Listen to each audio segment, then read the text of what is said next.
today's World Mental Health Day, and I think it's important because the last couple of years I didn't even know that World Mental Health Day existed, so I think it's important to start spreading awareness that there actually is a World Mental Health Day, to see what's out there with charities and organisations and what sort of help and support that young people in particular can get, to start helping them. It's quite important to start when you're young as well to learn about World Mental Health Day, so in schools and things, because then it obviously every year you know it comes around and you'll know it's there,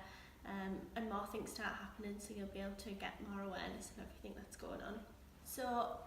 I made the decision when I was roughly about 19, 20 to actually go to the doctors and seek support, because I felt like I was just in a place where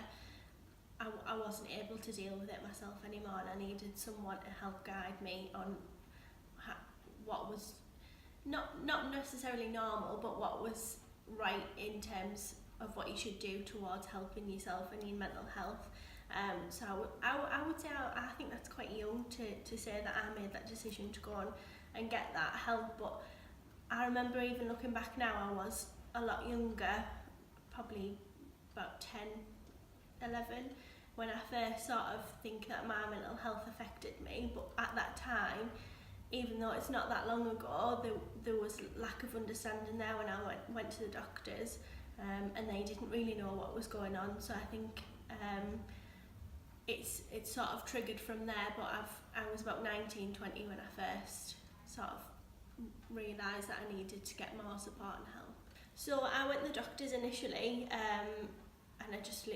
remember going to the doctors and I seen the nurse, and I even remember the nurse saying to me like she was just really like it was unexpected and she didn't think that anything was going on, so it just shows that it can literally happen to anyone. And if it's completely up to you, if you feel like you're not coping well or you're not feeling how you should feel, then obviously go to the doctors and speak to someone, or you can go online. There's loads of services that you'd be able to speak to. But I think that just making that first step and going to speak to someone, it really does help. And I think I got CBT therapy to begin with, and it just made me understand a lot more what sort of coping mechanisms they are, and it helped me understand why I think the way I do and why my anxiety does flare up at times. It helps me to understand why things happen in a certain way.